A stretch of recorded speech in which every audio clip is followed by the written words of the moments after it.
And literally every day I was wishing that I wasn't there. I did not want to be in this world. It was just difficult. I felt I'd be better off if I was not here.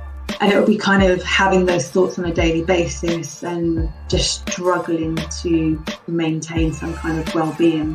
Hello and welcome to this week's episode of the Burnt Chef Journal, a hospitality-specific podcast dedicated to challenging mental health stigma and conversations designed to inspire a new, healthier, happier, and more sustainable hospitality profession. This week's episode, I am joined by Anita Guru, who we first met on the podcast. We are both judges at This Can Happen Global Awards, which is a mental health awards initiative designed to recognise those who are doing fantastic things in the field of mental health and well-being. This was our first conversation, and we had an opportunity to really get to know each other, and since we've become good friends, and in fact Anita has joined us as a trainer for the Burnt Chef project and consults with us as well. So this conversation was a learning curve for me. Anita talks about how she studied psychology at school. She's a passionate advocate for eroding stigma and raising awareness for mental health and mental illness, as well as mental hygiene as well. She talks quite openly about her experience of being an inpatient and experiencing quite complex PTSD and how that impacted her and how she's also recovered. And I really valued the conversation. It's fantastic that we are in this space where we can start to have more open conversations around these subject matters. And hopefully for anyone who out there is listening, this conversation might be helpful to you as well, even if it's just to expand your knowledge. So without further ado, let's get started with this week's episode. And thank you ever so much to Anita for spending the time and being part of our ongoing journey with us now. The Burnt Chef project is proudly sponsored by Lamb Weston, a leading provider of innovative, high-quality potato products created for chefs to help operators thrive both today and tomorrow. Working carefully with sustainably minded farmers and growers, Lamb Weston provides potato solutions for every type of kitchen, from premium British chips and fries to potato shapes, wedges and mash. To find out more, head to lambweston.eu or search your partner in potatoes. So, Anita, because this is the first time we've spoken, I don't know who you are. I'd love to learn more. This podcast is going to be an opportunity for us to explore that.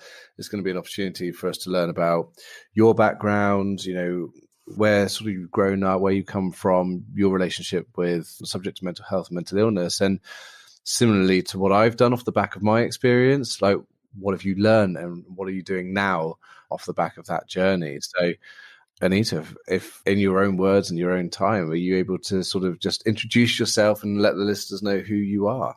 Yeah, so I am Anita Guru. When people ask you that question, you always think, oh my God, what should I say? How should I introduce myself? But I suppose when you were talking about the introduction, the only thing I think of is I'm a massive mental health advocate.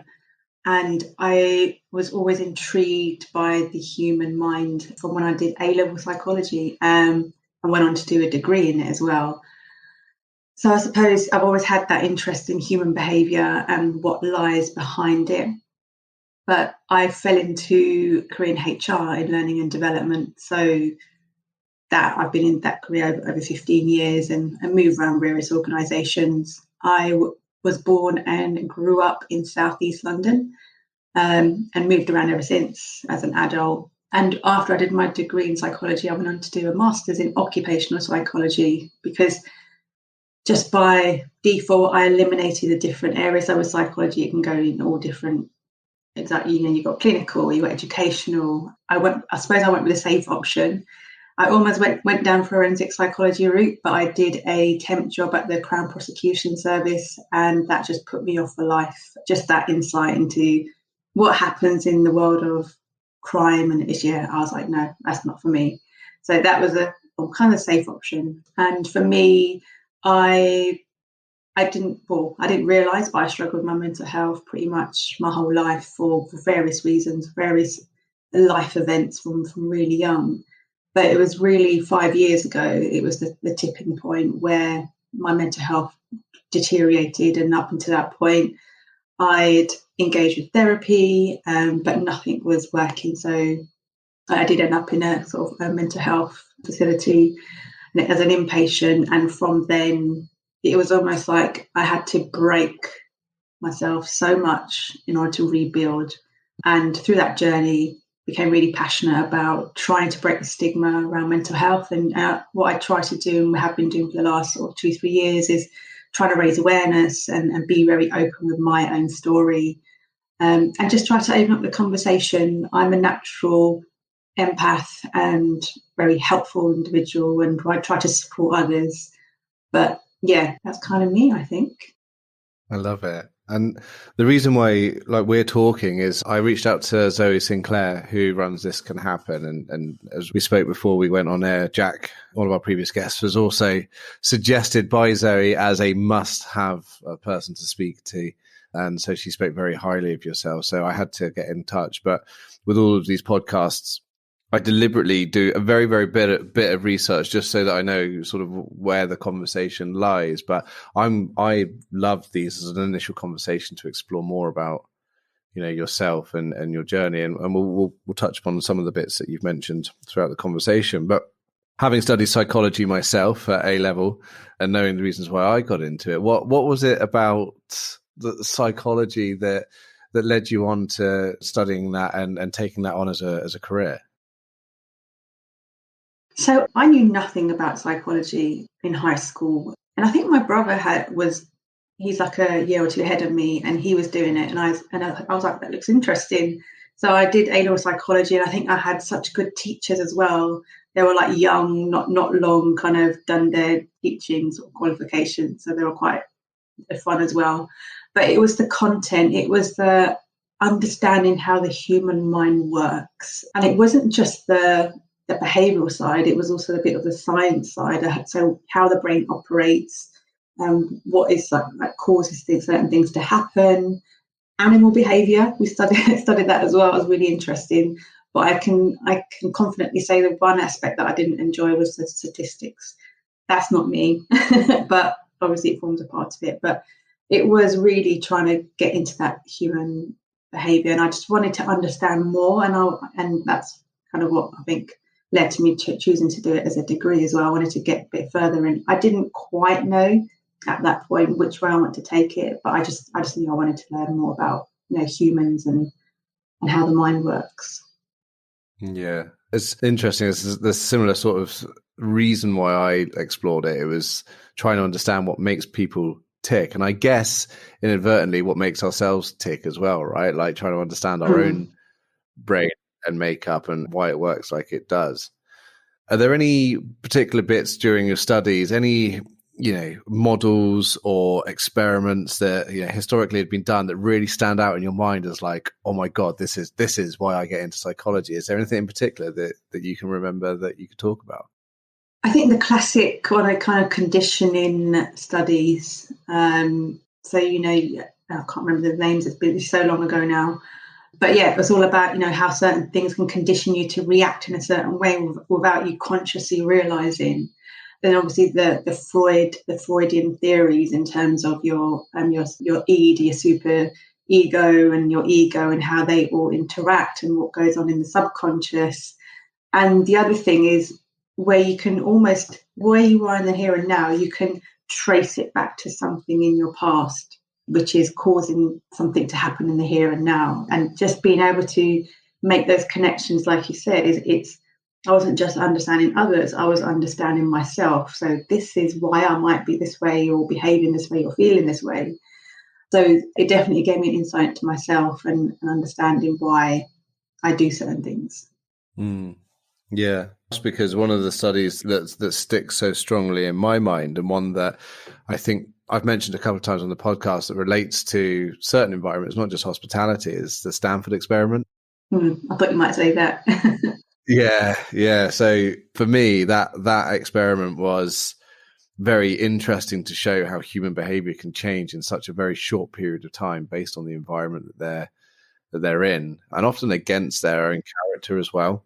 But yeah, that was one I was just like, yes, this is why I'm studying this. This is interesting, and never ceases to surprise you or amaze you, does it, really, human psychology?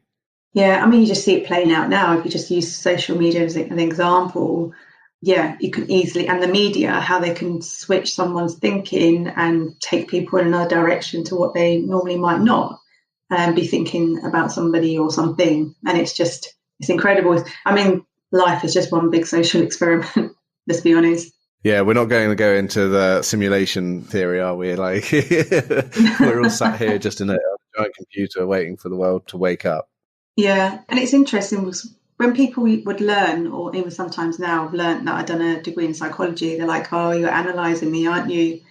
My response is always, everyone does it, regardless of whether you study psychology or not. When you meet someone, you instantly try to compute and work out who they are, what are their intentions, and you're making those assumptions based on those first impressions. I had a conversation with someone recently about gut instinct, and you know when you walk into a room, and if you're a natural empath, you know what I'm talking about. You can walk into a room and you can feel the vibe. You know that something perhaps has happened in the near past, or you know if there's a good vibe in the room. And for a long time, I was like, "Oh my God, there's an energy, and you know we're all connected to this giant fiber of energy in the world." And I guess that's not been proven or disproven at this moment in time. But someone said to me, "You do realize that there's so many calculations going on in your head at the moment that you walk into that room that it's not necessarily." That feeling comes off the back of a thought process, and those thought processes are happening in milliseconds. And so your brain is looking at subtle cues of how people are sitting, you know, whether or not there's frowns on faces, and you can read that in a millisecond. And like that in itself is, you know, the brain is such a powerful tool that we just don't sometimes give it enough credit, right? No, absolutely. And it is that all that stuff going on in the background. But for me, it's also that mind-body connection, the gut and the brain connection. So it's almost like there's always information being passed across and stuff going on without you realizing. So when you get that, like you say, that gut instinct, there's so much more going on behind it that is influencing that. Yeah, definitely. Trust your gut. Trust your gut. That's the one thing I've learned over the last few years is got to trust that gut instinct, because so often when you suppress that, it ends up biting you in the ass. Yeah. And you can be wrong. Your gut instinct can be wrong, but at least you've gone with your true, authentic feeling rather than trying to suppress it. Trust your gut. Yeah. And more times than not, it's right. A lot of the times it is right. So it does pay off to kind of follow it. And there's times when I feel unsure, I kind of just say to myself, what is my gut saying? And kind of just move into my body and just kind of understand what is going on, and then use that to make a decision. Love it. Oh, and it's always a learning thing as well, because you're conditioned to go, oh, do you know what? This doesn't feel quite right, but I think it could be okay. I think it could be okay. And in like 2 months, 1 year, or in my case with my mental illness, 17, 18 years down the road, you're like, oh God, I shouldn't have done that. That was a mistake. I shouldn't have suppressed that instinct. So studied psychology to a great level, and you moved into occupational psychology as well. You've mentioned you have experienced your own mental illness, and I know from looking at your website and your business, it was complex PTSD that you'd experienced. Or can you talk a little bit more about what was going on, or when you first perhaps noticed that you weren't well? So I think I've struggled with my mental health, so depression, anxiety from quite a young age. So, various things were happening in the household when I was growing up, different traumas. But it was in my adult life when I was going through sort of fertility treatment, and also got a diagnosis of endometriosis. So that was in 2014. Yeah, 2014. So from then, and I'd only a few years earlier, lost my mum to cancer. So there's a lot that was happening, a lot of grief. And then this was thrown into the mix. And then the treatment, we had 3 rounds of IVF, which each one had their own challenges and weren't particularly good. But it was the second round which resulted in ectopic pregnancy, which really, I think, was the marker point where things really changed. And I would see these kind of alternative therapists, and they said, Anita, you've got PTSD. And I didn't make the connection, because I thought, that's something that people gone to war and come back as a result. It didn't resonate with me. But up until that point, I'd always had different kind of therapies and counselling, and it generally had helped me. But by that point, I was really struggling. It wasn't helping me. Nothing was making an impact. And in fact, I was deteriorating quite a lot. And literally every day I was wishing that I wasn't there. I did not want to be in this world. It was just difficult. I felt I'd be better off if I was not here. And it would be kind of having those thoughts on a daily basis and just struggling to maintain some kind of well-being. And then I started getting really intense panic attacks. So in the middle of the night, where I thought I was having a heart attack, I'd be lying there for long periods of time and waiting for my heart to just calm down, to the point where I kind of went to the doctor and they kind of did some tests to check everything was okay. Yeah, I was just in tears and I couldn't function. My brain wasn't even working. I was struggling to even do my kind of day job. And then talking about instinct, my instinct told me I need to do something different. Didn't know what that was. And I laugh about it now, but I started looking into yoga retreats. But at the same time, I looked into inpatient care. And I don't know why. I phoned the Priory and I spoke to them. And then I found out the costs involved. And I was like, okay, that's not going to work. And then in the call said, do you have private medical health care? And I said, actually, yeah, I do. I'm on my husband's policy through work. They said, well, that could be an option. So I spoke to my doctor, got a referral and went to speak to one of the psychiatrists just for an assessment. She was a lovely lady, Dr. Stromer. She helped me a lot through my journey. And even going there, I thought, this doesn't feel right. It just feels like it's a bit extreme. But I kind of went with it. I just followed it through, obviously forgot about the yoga retreat. And she said, yeah, it feels like you would benefit. But I was still kind of resisting it and didn't think that I thought I was overreacting and I didn't need to be doing that. But about 7-10 days later, I was walking in as an inpatient, and it's obviously a memory that always sticks in my mind. And the anxiety that kicked in from that point, it just increased. And it's almost like my mind knew, or my body knew, that something big was coming. And that's kind of the start of the journey where I really started to break and things really started to unfold. Really? So the proactive step of sourcing help, going through, getting the referral and walking into that environment, which is an environment that, no recovery from mental illness is ever just an overnight thing and it takes time. But the thought of actually going into an environment like that, think, okay, well, this is the start of things getting better. But from what you're saying, it sounds like it was the complete opposite, right? Yeah, and it was nothing to do with the facility or the care or the treatment. It's almost like I put myself into a place where I could just then fully break. And I was a completely different person. I was just, what I get told now, I was so vacant. There was nothing behind my eyes.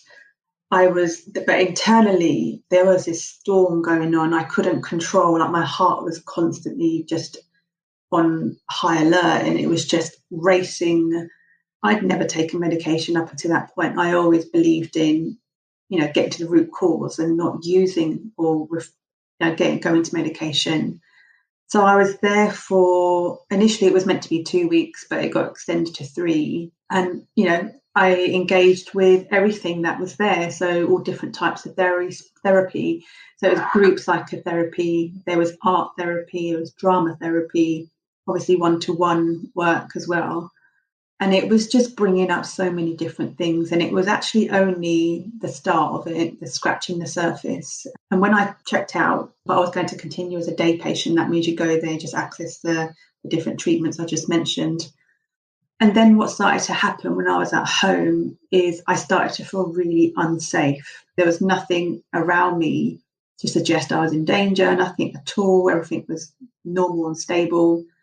But it was internally, I just felt unsafe, to the point where I just felt like barricading myself in my room and just not coming out because I just didn't feel right. And where it started to get really bad, I ended up going back in And that's when I got diagnosed with complex PTSD. And then things started to really make sense. I went on medication, and it was always working closely with my psychiatrist to make sure the dosage was right, where I'm not overly numbing myself. I can still access my feelings and work through it. So that was actually now five years ago in December. So yeah, at that point I was really unwell, and I was a high risk for suicide, and that was a constant thing, daily battle for me to want to stay alive. And yeah, I was in and out for a year, really. I would get a bit better and then kind of be back home, but a day patient, but then I would deteriorate again and be back. And there are moments in that year where things were bad. And I remember being at home on a Sunday one day, and I was fighting myself to not go and act on the urge to end my life. And I was sat with it and I was fighting it. I'd already planned what I was going to do, how I was going to do it, but I literally just sat there fighting myself. And I was like, I need to do something. I phoned the Samaritans, and it was just, I had to just sit with it. And there's when moments like that, and even when I was having difficulties at any other time and wanted to just end things, there'd almost be that tiny bit of glimmer, tiny bit of part of me that was like, hold on. And that, I think, is what got me through. And having, such good support around me, family. At the Priory, the therapists that I work with, they were all amazing, and they all just gave me hope. And like you said, when you go in, you think it's going to be, a quick fix. And every time I'd be asking the therapist, so tell me when you think I might be getting better. At that point, thinking, so I can do another round of IVF. And that slowly went. And the realization that this is not a quick thing. This is going to take some time. It sounds like a hell of a journey, a hell of a battle as well. Yeah. But you're here. Yeah, I'm here. I'm here to tell the story. And the hope is that my story gives other people hope. When things, you might be at your worst, and the pain does end. It does end. Things do get better. And it's just trying to hold on to that. So after that first year, I wasn't having any treatment with the Priory anymore. I was having my own one-to-one therapy. But then kind of 6-7 months later, things got difficult again. And I could feel it getting difficult, but not to that same level. So I went back and just had some day therapy. And then we moved house, moved out of London. I started a job. So the first time I was working again for about 2 years, things got too much. And then, stuff was going on personally. And then I was back in again. But it was for about 3 months, so partly inpatient, partly outpatient. And again, it was working through things. And there was a lot of processing. There's a lot of things I learned that I needed to unlearn about myself, my core beliefs. And yeah, it's never ending journey. I'm not the finished article. No one ever is. But it's the investment that you put in yourself. It's the awareness of, okay, something's making me feel this way. Why is that? And understanding where it comes from, that all helps. And for me, throughout my whole journey, I've done extensive research into PTSD. And there's like the connection with the body and the mind, how trauma lives in the body. That was the massive realization. And obviously the Bible of this area is the book, The Body Keeps the Score. Body keeps the score, yeah. Yeah. What goes on in the mind and what goes on in the body and how it will translate. It's been a learning journey, you can say that for sure. And I can't even begin to imagine and how scary and what that must have been like during those times, especially trying to fight. Certainly, urges like suicide impulses it's difficult to try and explain to someone who hasn't been there. We tend to hear these stigma-inducing comments like, well, it's never that bad, and it's selfish and all this sort of stuff. But what I think that people are really missing here, and similarly to anxiety, when people are like, oh, look, just it's okay, is you're missing that full-on body-filling feeling of this is going to happen, or this is happening, as opposed to, it's not just a thought process in your head. You can go, oh, I think I might be overreacting here. It's a full-on fiber filling, like this is the reality. This is real. And I think that people miss that quite often, and they don't really understand. And it's difficult too, I guess, unless you've ever been there. You feel that way when you feel like there is no hope, things are not going to get better, that you're constantly suffering. And then if you add in things like stigma, where you feel like you can't talk about it, that just compounds it and makes you feel even worse. So that you feel trapped. You feel there is no way out. You think there is no hope. And I suppose that's the thing with mental health, is you want to reduce that stigma, so people can be more open and get the help that they need. So that's been a massive issue, is trying to get around that. We are getting better, but there's still a very long way to go where people feel comfortable to be able to say it out loud. And it's when people don't tell anyone, that's when it can go in a really difficult direction, and things like suicide can occur. And like you say, people do think it's selfish, but it's not. When people are in so much pain, you can't see a way out. That is your only way out. Yeah. If you're enjoying this week's episode, consider heading over to our website and supporting our ongoing work in destigmatizing mental illness and creating a healthier, happier, and more sustainable industry by purchasing some of our branded merchandise. We have a whole range of t-shirts, hoodies, chef's jackets, well-being journals, plus a whole host more available on worldwide dispatch. All funds raised from sales of these items go towards free-to-access e-learning content, as well as providing free support systems and help for those who may be experiencing difficulty with their mental health. This is a subject that I feel very passionate about, and it's still very underrepresented. Culturally, it's been so shamed and stigmatized that even within our space, and talking about it frequently, it still sets the hairs on the back of your neck up, because that even the word is so ingrained in society as a bad word, which is just, it's so wrong on so many different levels. But one thing that I'm quite interested in myself is I've always been quite interested in the subject of PTSD. And as you say, predominantly you tend to, when we do our training, we ask people, where do you see PTSD? Like, oh, yes, if you've been to war, you experience PTSD. But actually, we tend to find it higher and more common in not just other professions, but also other examples in life as well. And so I'm interested from your own, not just from your own personal experience, but from the research and from your psychology background as well. What sort of information can you give people about what you've learned about PTSD? Why, first and foremost, what is it, and why does it happen? Yeah, so PTSD is post-traumatic stress disorder. So what typically happens if there is an event happening, and it doesn't have to be so extreme like you're in a burning house or you're at war. It could be a car accident. It could be you've been knocked over by someone on your bicycle. But if it causes a traumatic response within you, so it's more about what happens within you than the actual event. It's how your body reacts, how your body interprets what's happening.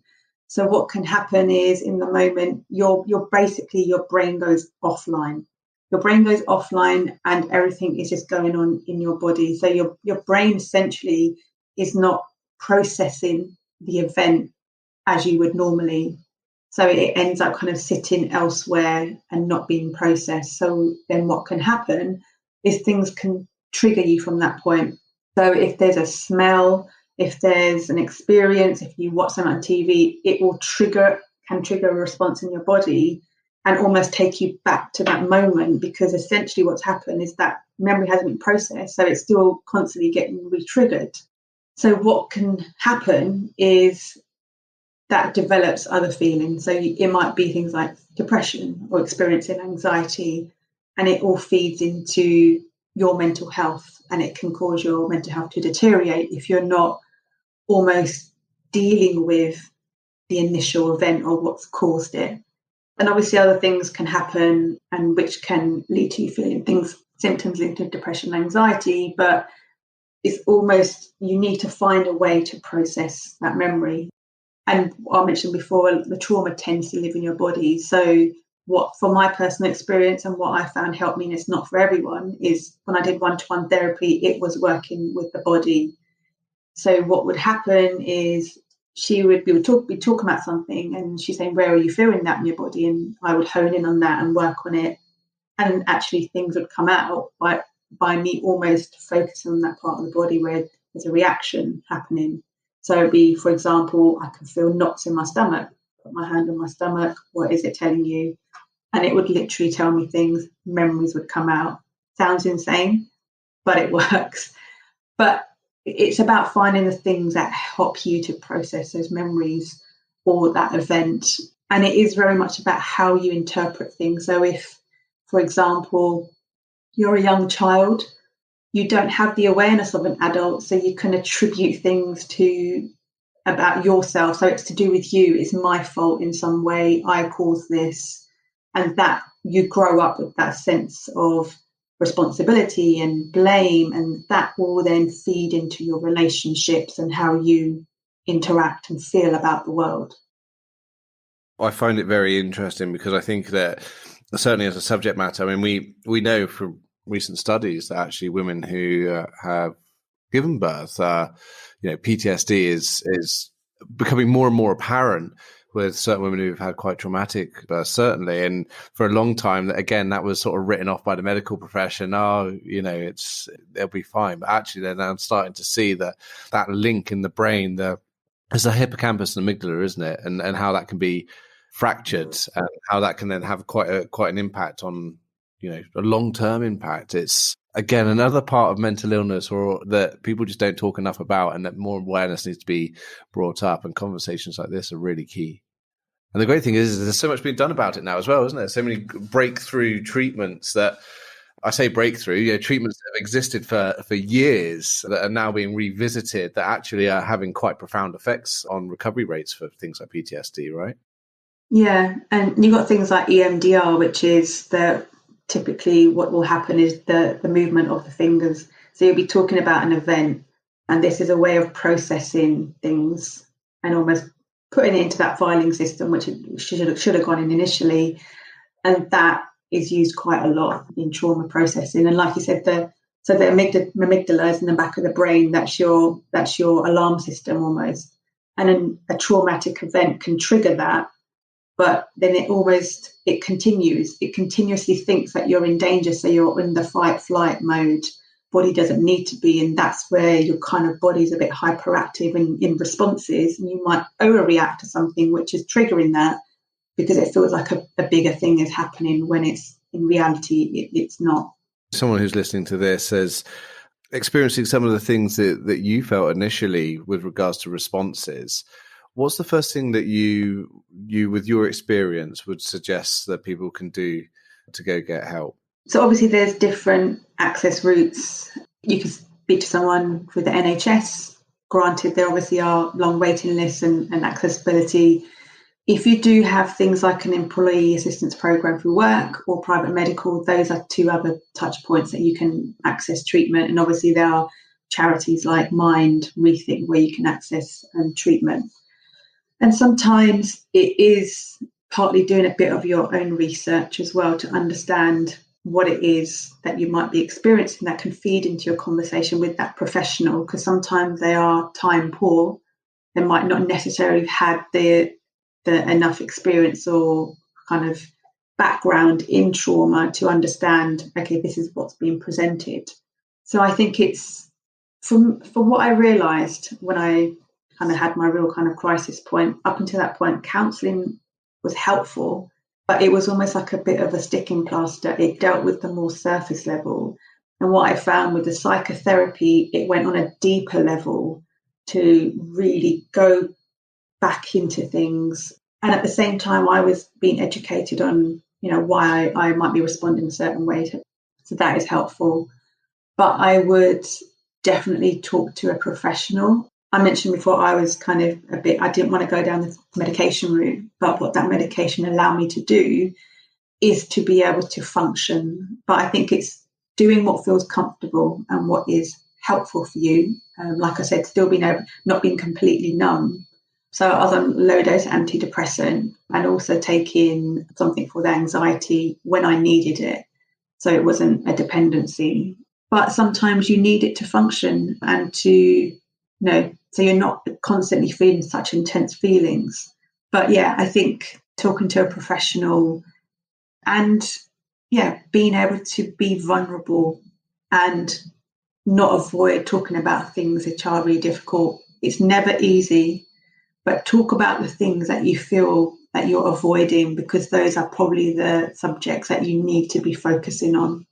I totally agree. Almost when you're looking at recovery, whether it's from trauma or any mental illness, or even on a real surface level, if you've had a disagreement with someone, so for anyone perhaps who's listened to this who thinks, I just can't relate. I can't relate to what it might be to be mentally unwell or to experience a mental illness. Think about a time when you've had a disagreement with someone, and maybe at work or at home, and you don't say anything, and it sit on it, and it festers, and it just sits and eats away at you constantly, and you become passive aggressive. You change your behavior. You're not making eye contact with that individual. You're spending less time with them until you actually air that grievance. But until you actually talk about it, it sits there. And so you almost have to take those steps back in order to move forward, to be able to address it and then move forward. And I think, let's face it, a disagreement with someone compared to a mental illness, they're on very different sides of the scale. But when we're looking at mental illness, a lot of the time you have to go backwards in order to be able to have to address that grievance. You have to work through that in order to be able to start to look at forward momentum. And it feels unnatural, doesn't it? It almost feels, because we're always taught, to protect yourself. Don't touch that hot flame because you will get burned and it's going to hurt. Yeah. But in fact, actually, sometimes we need to reach into that and go, right, let's pull out what's causing the fire to begin with, and so that fire then doesn't have any fuel to keep going.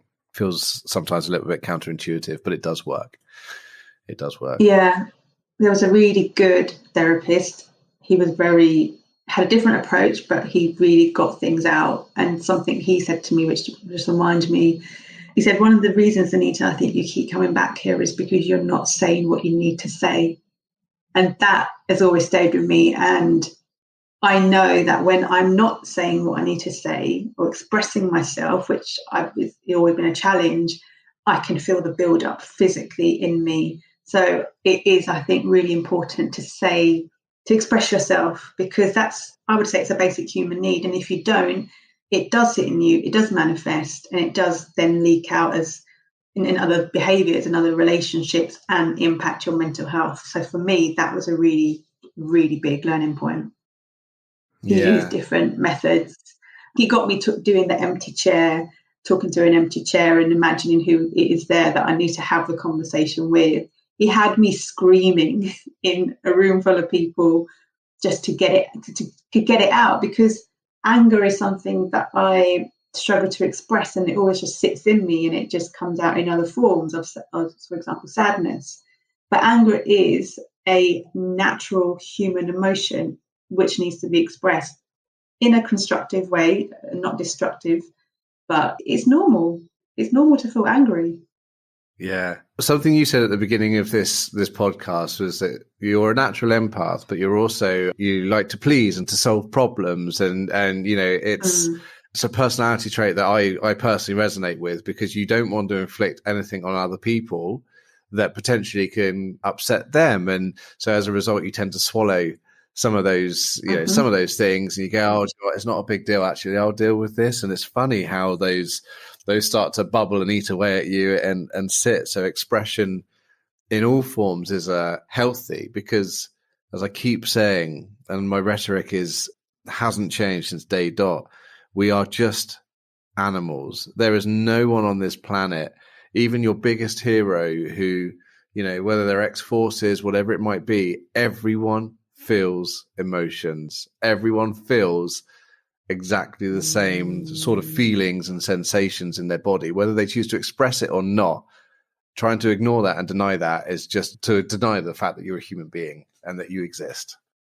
Exactly. And I think just from what I see with children, they need to be learning these things at an early stage. And it's getting better. I think kids are becoming better at expressing emotion, but it's something I think that needs to be encouraged in all environments, about being able to express yourself. If I did that from young, or if someone encouraged me, it might have been different. I might be more expressive. So I have 3 siblings who are the absolute opposite to me. They are a lot more expressive. They will speak their mind, but kind of the way my brain evolved is I did the opposite.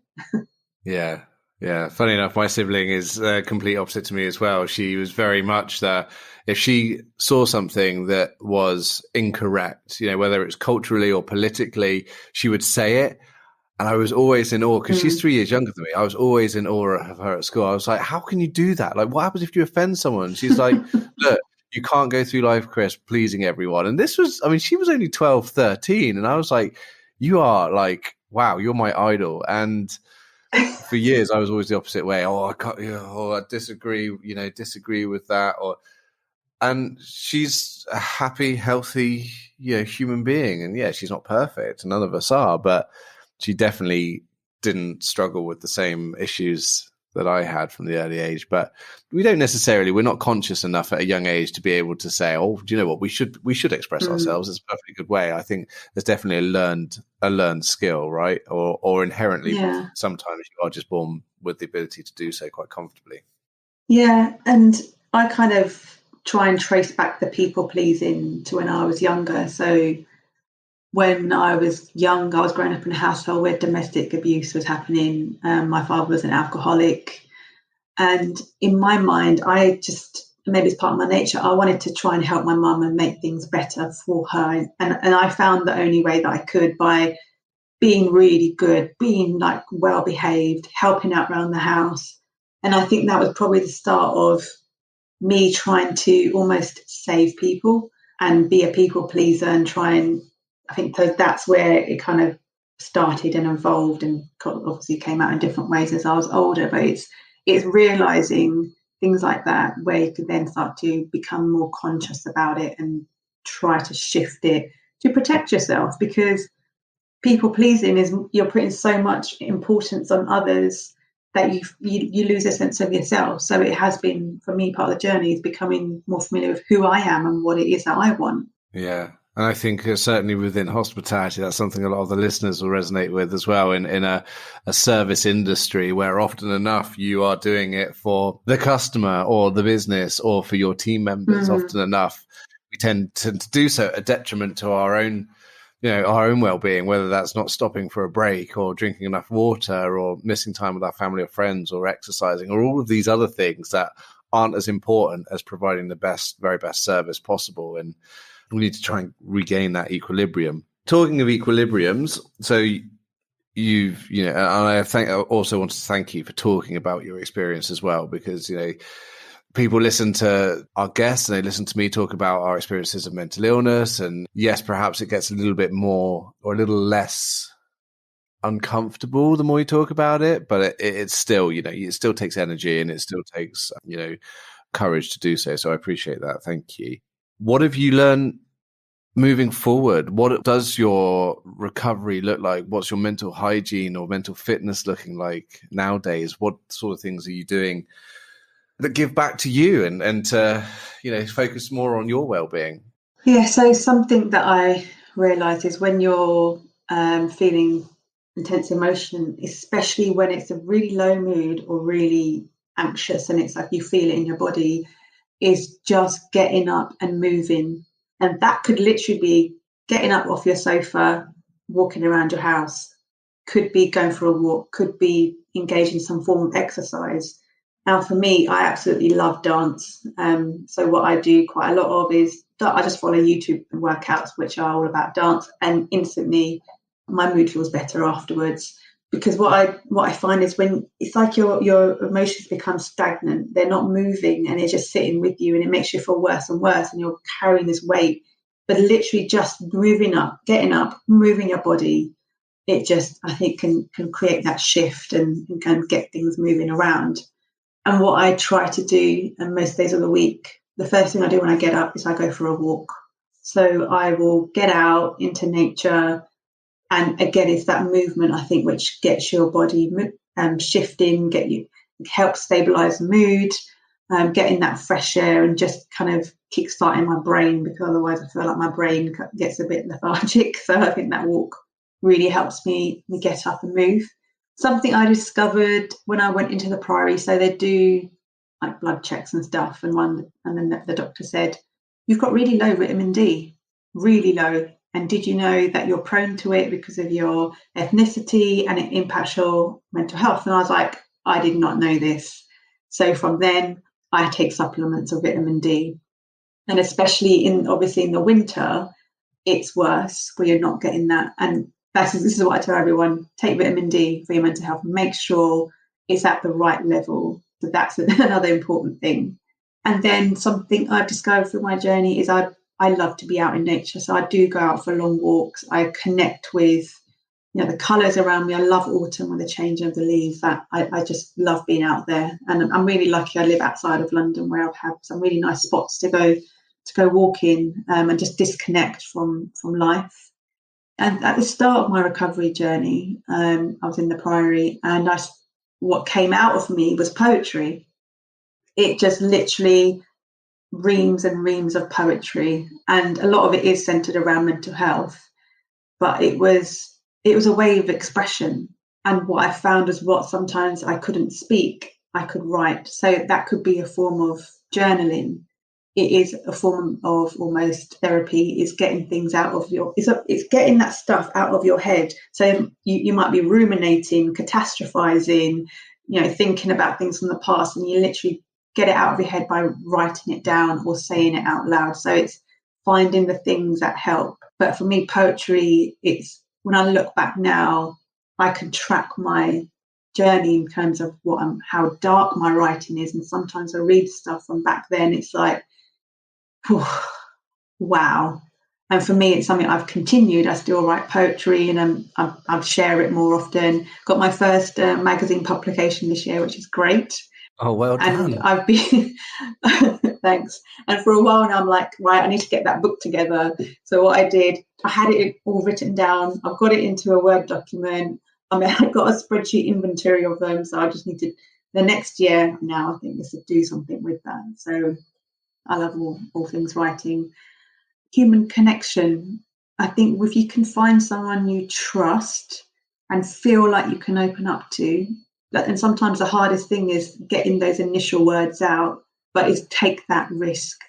Find that person you can reach out to. And it could be someone who talks a lot about mental health, like myself or yourself, Kris, is reaching out, just making that initial contact and just signposting. And that's what I do quite a lot. People have come to me by accident, and I've been able to advise them about things that can help them and take them through their own journey. Something I love doing is voluntary work. So I've done that probably the most this year. So at the start of this year, I ran a creative writing group for a women's charity. I'm currently coaching secondary school children. I run a support group for Fertility Network, which is a national charity. So all of those things, it sounds really busy, but it fills my cup. And I think it's knowing what fills your cup and makes you feel good and actively, consciously do more of it. Yeah, I agree. And it's two of the points in there personally I've got experience with are so underestimated in terms of the benefits that they provide, which is writing down and journaling, which is still, the benefits of that are profound, whether that is in poetry, whether that is in even artistry, drawing, or just listing down what's going through your heads. It is amazing the sense of relief that you can feel once you've told a piece of paper. You've not even told a human being, you've told a piece of paper, and all of a sudden, then that does have a really profound impact. But also volunteering and providing your time and resources and expertise for free. And that, I know now, people smirk at me when we talk about our sort of like the can-do attitude. So how you offer your services to people and the benefits that has on your well-being, and how as an intrinsic value that fills you up, people so often smirk and they scoff at that. They're like, oh yeah, sure, picking up a piece of rubbish that's not mine and putting it in the bin, but not telling anyone that, that's really going to have a benefit on my well-being. But you're like, no, you're missing one of the biggest secrets here, is that if you donate your time and your energy and you do it without wanting thanks or reward or payment, it really does have such a profound impact on your overall, mental health and your well-being. It's not enough is spoken about in terms of that. Yeah, and I think a lot of it links to your own purpose. What is your purpose in life? What is it that you want to engage in, or what's going to be almost your legacy, and what's going to fulfill you? Because a lot of people obviously they're in jobs, they're doing the job they've always known, but they've evolved as a person and not necessarily doesn't fulfill them. So then it's almost like, how do you then engage with things that's going to make you feel like you have a purpose? And voluntary work, I think, definitely does that. Yeah, massively. That sense of belonging and where am I in the life and what am I giving to others is, you take away all the social constructs, and I'm probably getting a little bit too deep here, but you take away all the social constructs of money and wealth and clothing and fashion and security and all of these other things that we've built around ourselves to live more comfortably. And actually, at the end of the day, we are just animals sharing a hunk of rock. And actually, what really matters the most is human kindness and your own health, and fixing your own innate needs, but also helping your fellow human being to keep going as well. And I think we're rapidly moving further and further away from that with things like social media, etc. That, is it any wonder that actually mental illness and mental health is declining? Is because we're actually further and further away from our basic innate needs. Let's go back to being cave people again, right? Yeah, exactly. And if it wasn't a need that I need to be earning money to be able to live, pay my mortgage, etc., I would fully want to be engaged in where can I add value? Where can I really help people who need the help in life? And it was interesting because I've got a diary from when I was 7, and there's one little page where I've written, when I grow up, I want to be a doctor, or I want to be a teacher and help children, because I really enjoy that kind of thing. And then it was like, if I don't be that, I want to be and it was like a ... Now I'm still trying to find out what that is. And I've always toyed with becoming a therapist, but I've always been resistant because I'm such an empath and worry about people, and I'd be constantly thinking about my clients. So I decided to go down the coaching route. So when I was, coming up tail end of my recovery, I decided, okay, coaching is a way to do it, to support people.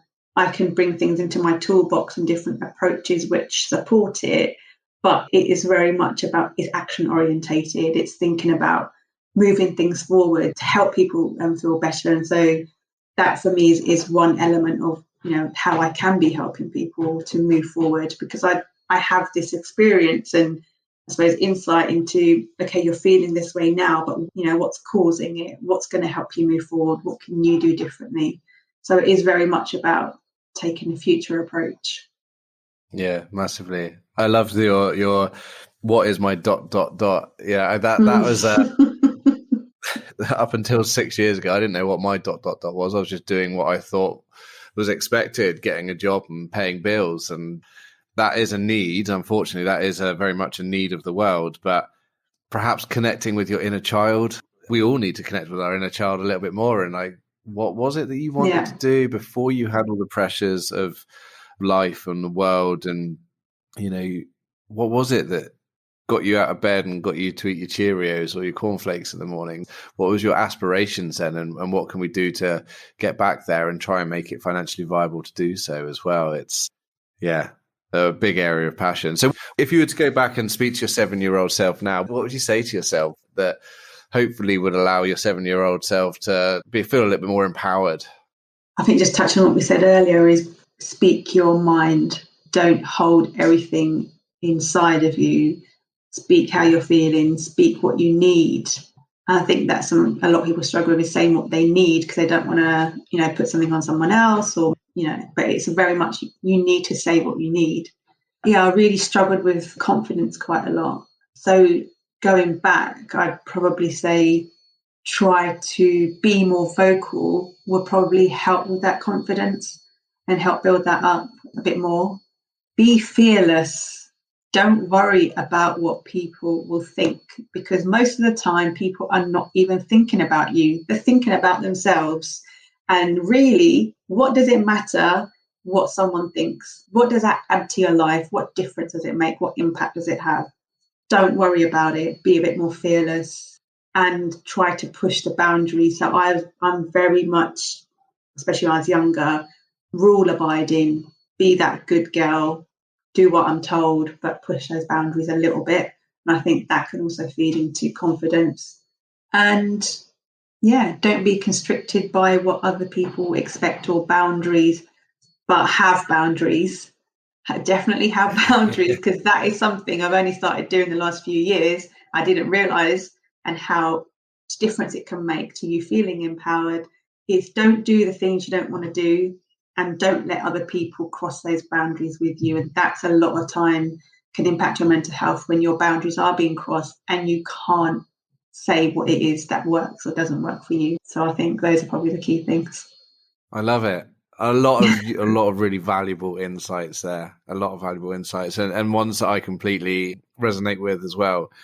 It's often easier said than done, but none of these things have to be done in their entirety straight away. Start small. There was a coach that I knew many, many years ago who used to get people to stand in the middle of the street and just shout random things in busy shopping centres to show that actually, yes, it feels uncomfortable and it feels really, really weird and socially not perhaps the done thing, but actually, whilst people's heads might turn, they then forget about it within 3 seconds later, that you're not having a lasting impact on their day. So we tend to often worry and catastrophize on these things, but actually examples like that show that no one really cares. Everyone's so focused on their own world and their own things and their own thoughts that actually you can do you and be comfortable to do so a little bit more. Yeah, and I think that's what everyone could probably do with, especially with the social media, is forget about what's external, focus on your internal, what's more important for you. Amen to that. So thank you, Anita. You mentioned that you do coaching. I know that you do transformational coaching, and are you still doing the organizational psychology as well? Do you work with organizations on that? So I work for a company, so I kind of, a lot of what I do just feed into that. So things around sort of doing psychometric testing. So I love that side of things. Coaching, sort of leadership and talent development. So yeah, it feeds into my job. So yeah. And so where can people find you if they wanted to learn more about you and to learn more about your work?